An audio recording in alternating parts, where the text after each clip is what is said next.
My dear students, we have already discussed the challenges of political parties. Now we discuss how can parties be reformed. There are recent efforts and suggestions in our country to reform political parties and its leaders. We just try to examine. The first one, the constitution was amended to prevent elected MLAs and MPs from changing parties.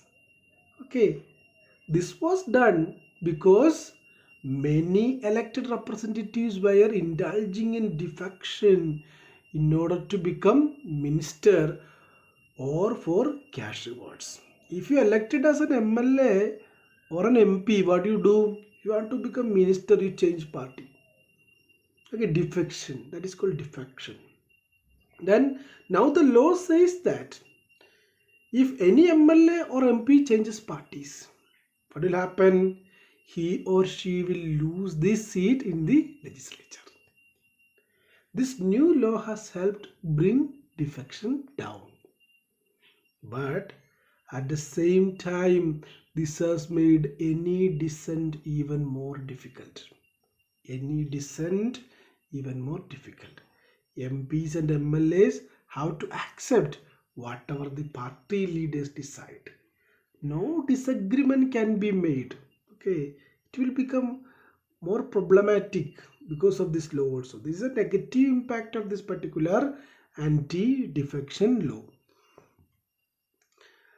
So the Supreme Court passed an order to reduce the influence of money and criminals. An order that was passed by Supreme Court.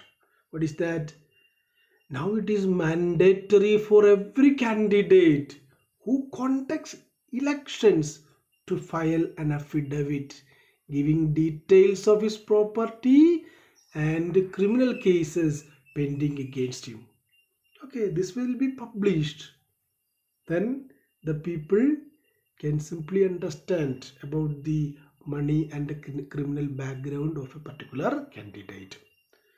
The new system has made a lot of information available to the public, but there is no system of check in the information given by the candidates is true. Whether they are producing true information or not, there is not kind of mechanism is there. As yet, we do not know if it has led to decline in the influence of the rich and the criminals. Okay, we don't know whether it decreased the influence of criminals and rich people in the particular political parties. The third one, Election Commission passed an order making it necessary for political parties to hold their organization elections and file their income tax returns. Okay, the parties have started doing so, but sometimes it is mere formality. It is not clear if this step has led to greater internal democracy in political parties. We cannot say that it brings which one internal democracy in the political parties.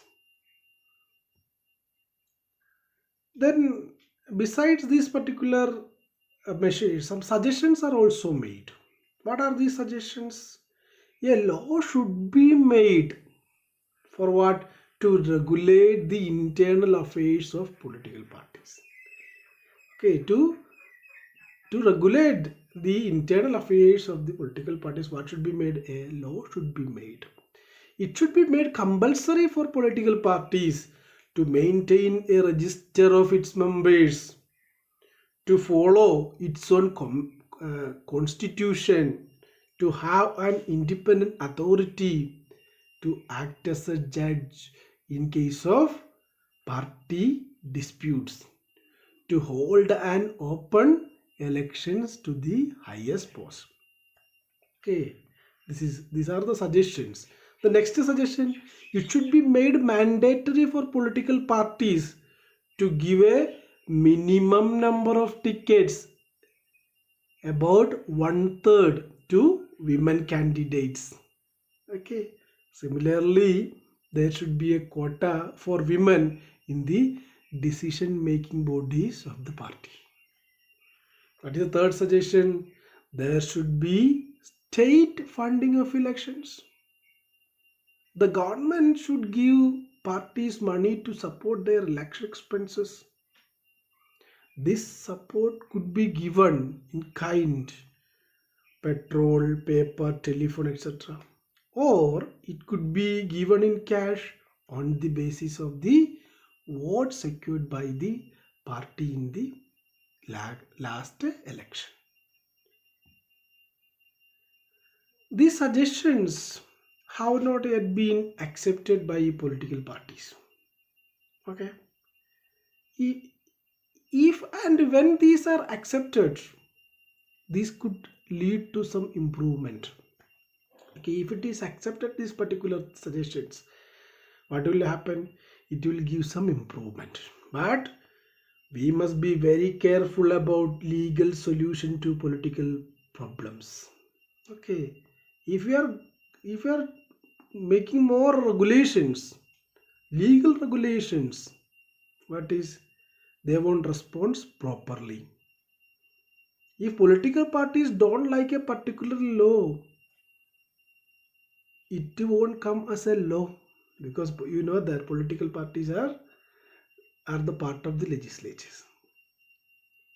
Okay, there are two other ways in which political parties can be reformed. There are two more ways.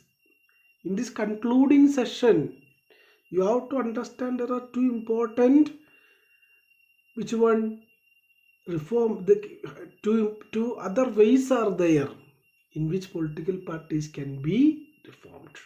What is the first one? People can put pressure on political parties. People have to put some pressure on the political parties. How can pressurize? This can be done through petitions, publicity, and agitations. Ordinary citizens, pressure groups, and movements, and the media can play an important role in this.